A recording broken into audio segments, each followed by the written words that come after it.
Narol police station વિસ્તારમાં સસરાની હત્યા કરનાર જમાઈ સહિત 3 આરોપીઓની પોલીસે કરી ધરપકડ. નારોલ પોલીસ સ્ટેશન વિસ્તારમાં જમાઈએ પારિવારિક ઝઘડામાં સસરાની હત્યા કરી નાખતા ચકચાર મચી હતી. પોલીસે તાત્કાલિક ગુનો દાખલ કરીને મુખ્ય સહિત 3 આરોપીઓની ધરપકડ કરી છે. આરોપી ઇબ્રાહીમ મંસૂરી પોતાની પત્નીને લેવા સાસરીએ ગયો હતો, પરંતુ ઘરમાં પરિસ્થિતિ અનુકૂળ ન હોવાના કારણે સસરાએ પત્નીને હાલ મોકલવા ઇનકાર કર્યો હતો. આ બાબતે ઉશ્કેરાયેલા ઇબ્રાહીમ મંસૂરી ત્યાંથી નીકળી ગયો હતો. અડધા કલાક બાદ આરોપી પોતાની માતા નફીસા મંસૂરી અને ભાઈ મુસ્તફા મંસૂરી સાથે ફરી સાસરીમાં પહોંચ્યો અને સસરા સાથે ઉગ્ર બોલાચાલી કરી હતી.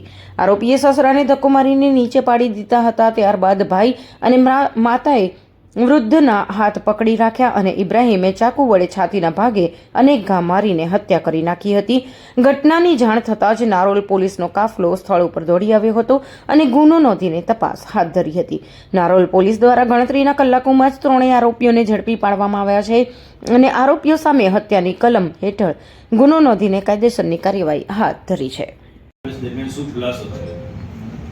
તારીખ 14/2/2026 રાત્રિના 8 થી 9ની વચ્ચે ફરિયાદી સાયરાબેન વાઇફ ઓફ અમીન અઝીઝભાઈ જાતે મંસૂરી નાવે એક નારોલ પોલીસ સ્ટેશનમાં ફરિયાદ આપી કે આરોપીઓ ઇબ્રાહીમભાઈ નાસિરભાઈ મંસૂરી, મુસ્તફા નાસિરભાઈ મંસૂરી અને નફીસા નાસિરભાઈ મંસૂરી.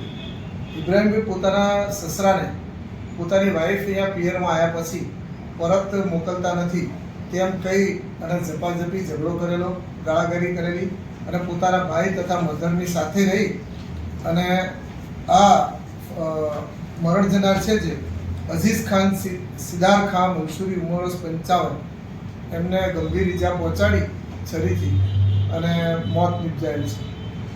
સાહેબ, કેટલા આરોપીઓની ધરપકડ કરવામાં આવી છે? આરોપીના નામ શું છે, બેકગ્રાઉન્ડ શું છે?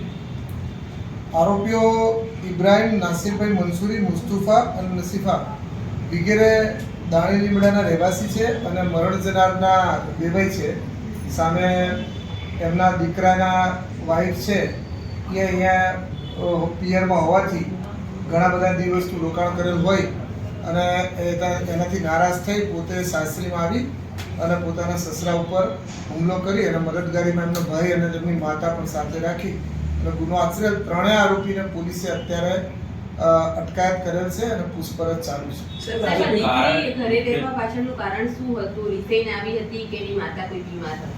એમને આયસાબેન એટલે કે જે મરણ જનારના વાઇફ છે એમને બંને કિડનીમાં ડાયાલિસિસ ચાલતું હતું. વળી એમની બીજી દીકરી હતી એ પણ પ્રેગ્નન્ટ હતી, એને પણ બાળક જન્મેલું. એ બાળકમાં સિઝેરિયન પછી ઓપરેશન પછી બાળક આવેલું. એટલે ઘરમાં કોઈ પણ લેડીઝ કામ કરવાવાળા અત્યારે હતા નહીં, એટલે પોતાની દીકરીને સાસરીમાંથી તેમને બોલાવેલી અને થોડા વધુ દિવસ રાખવા માટે એમને વિનંતી કરેલી, પરંતુ સામાવાળા ઉગ્ર થઈ અને ઝઘડો કરી અને એમના ગુનો આચરેલો. બાળક તો ડિલિવરી પછી સીધા પછી જ આવે પેલું એ પછી